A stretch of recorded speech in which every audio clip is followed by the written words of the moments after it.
जय श्री राम दोस्तों, हमारे YouTube चैनल में स्वागत है। आज हम बात करेंगे भगवान कृष्ण के बारे में। भगवान कृष्ण भगवान विष्णु के भी अवतार हुए हैं, उसमें से अंतिम अवतार थे। एक और अवतार होने वाला है कल की, तो बहुत अंत में है, लेकिन अभी तक के अवतार। तो भगवान कृष्ण के बारे में बात करेंगे। भगवान कृष्ण इतने महान व्यक्तित्व था उनका, ऐसे महान थे, ऐसे महानतम में महान थे। उनकी तुलना किसी से नहीं किया जा सकता। इतने बड़े जानकार थे, इतने बड़े राजनीतिज्ञ थे, इतने बड़े योद्धा थे, इतने महान व्यक्तित्व था उनका। उनकी ताकत देखिए, जब से वो जन्म के पूर्व से ही, भगवान कृष्ण का जन्म से पूर्व से ही उनके मामा को एक भय हो गया था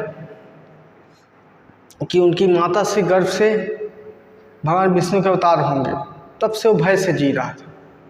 सोचिए, ऐसा भय भगवान कृष्ण का कितना भय हो गया था। कंस को भय से भयभीत था वो, तुलना कल्पना नहीं कर सकते उसके में भय कैसा होगा। वो किसी की, देवकी और वासुदेव के पुत्र थे। तो कृष्ण भगवान जब जन्म लेने वाले थे, उससे पहले कैसे भय आ गया कंस में।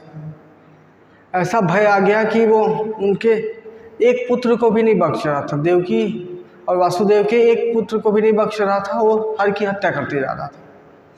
और भगवान भी सोचे कि यहाँ रहेगा तो इसका भी हत्या का प्रयास होगा। खैर हत्या नहीं कर पाता, लेकिन भगवान एक आम आदमी की तरह व्यवहार में आए कि आम आदमी अगर किसी का विरासत हो, किसी की पीढ़ी को आगे संभालने वाला हो, या फिर वंश चलाने वाला हो, या धर्म की रक्षा करने वाला हो, तो उसकी रक्षा कैसे किया जाता है। तो वो मानव धर्म को सिखाए।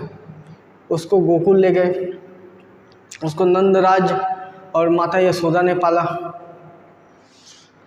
तो वहाँ भी मारने के बहुत सारे षड्यंत्र हुए भगवान कृष्ण को, लेकिन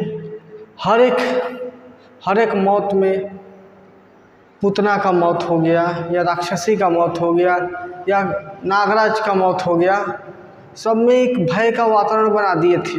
भगवान कृष्ण मथुरा तक एक भय बन गया था कि ये बच्चा है क्या। तो फाइनली वो गोकुल से मथुरा आए। तो मथुरा में ये कंस सोचा इसकी शक्ति गांव में तो दिखाता है, जंगल में दिखाता है, तो शहर में क्या कर पाता है, या कर पाता है कि नहीं कर पाता, ये देखते। तो हाथी को उसके सामने डलवा दिया गया, तो हाथी को मार देते हैं। फिर बड़े बड़े ताकतवर पहलवान लोग से लड़वाया गया, तो उसको मार देते हैं। अंततः ऐसा आता है कि भगवान कृष्ण कंस को मार देते हैं। एक भय का वातावरण बन गया था। एक ऐसा भय, राज सत्ता पे भय। अगर अधर्मी बैठा हो तो राज सत्ता में कैसे भय बनाया जा सकता है, भगवान कृष्ण से सीख सकते हैं। अगर दुनिया के सबसे बड़े राजनीतिक गुरु माना जाए तो भगवान कृष्ण से बड़ा राजनीतिक गुरु कोई नहीं। कैसा भय बना दिए थे। कंस का हत्या कर देते हैं, या कंस का वध कर देते हैं। उसके बाद आगे जब लड़ाई होता है उनका जरासंध के साथ, तो जरासंध तो बार बार हार रहा था। भगवान कृष्ण से जरासंध बार बार हार रहा था, लेकिन क्या हुआ, वो एक हारता था, फिर कुछ दिन बाद तैयार हो जाता था। लेकिन जब लड़ाई होगा, आप खुद सोचिए, जब कहीं लड़ाई होता है, इराक सीरिया से पूछिए, लेबनान से पूछिए, ईरान से पूछिए, इजराइल, ये सब देश से पूछिए, यूक्रेन से पूछिए, कि जब लड़ाई होता है, राजा मरे चाहे नहीं मरे, लेकिन समाज में एक भय का वातावरण कैसे बनता है। तो वो भय का वातावरण हर बार हाथ तो जाता था, लेकिन समाज में एक भय का वातावरण बन गया था। लेकिन भगवान कृष्ण उनको लेके जाते हैं, पूरे मथुरा वासी को लेके चल देते हैं। एक नया नगरी बना के द्वारिका, वहाँ लेके जाते हैं, सबको वहीं सेटल कर देते हैं।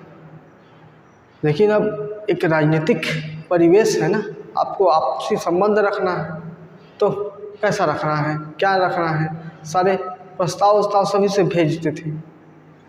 तो उसके बाद थोड़ा आगे आएंगे, जब अर्जुन दुर्योधन या फिर ऋषि दुर्योधन का समय आया, तो प्रस्ताव, जब शांति युद्ध का प्रस्ताव हुआ या शांति युद्ध से पहले का प्रस्ताव, एक बार प्रस्ताव कर कुरु के राजसभा में भगवान कृष्ण का निमंत्रण हुआ था। मुख्य अतिथि के तौर पर भगवान कृष्ण ही थे कि इसका मुख्य अतिथि भगवान कृष्ण होंगे। उसी समय शिशुपाल आ गया। शिशुपाल बताइए भगवान कृष्ण को कितनी गाली दिया, कितना गाली दिया? 100 गाली दिया। 100 गाली के बाद भगवान कृष्ण उसका वध कर देते हैं। लेकिन इससे भगवान कृष्ण से हमको सीखना पड़ेगा, ताकत देखिए। ऐसे ही आज के समय में हमारा कनाडा उत्पात मचाया हुआ है। रॉ के अधिकारी मारे उनको, कहाँ मारे? निज्जर को, कनाडा में। हमारी ताकत ऐसी बढ़ाना पड़ेगा। भगवान कृष्ण देखिए, बीच राजसभा में, जो कुरु की राजसभा थी, सबसे ताकतवर राजसभा थी उस समय, उस राजसभा में उसकी हत्या कर दी। ऐसे भगवान कृष्ण थे, इतने ताकतवर व्यक्ति, अपने बुआ के बेटे की सीधा हत्या कर दी। अगर आपके धर्म, आपने के सम्मान, आप सम्मान के खिलाफ हो, तो ऐसी ताकत हमको भगवान कृष्ण से सीखने की ज़रूरत है।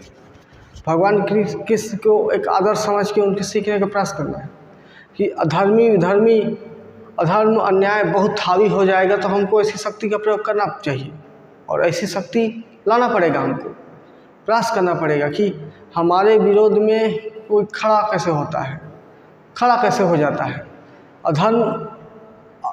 धर्म अधर्म के बीच में कौन व्यक्ति खड़ा हो रहा है, उसको ध्यान देने की बात है। तो ऐसे लोग को चिन्हित करके हमको एक कठोर कार्यवाही के तहत देश विदेश कहीं में भी ये कार्यवाही करने का क्षमता बढ़ाना चाहिए। अपने को ताकत होना चाहिए कि हम ऐसा कर सकें।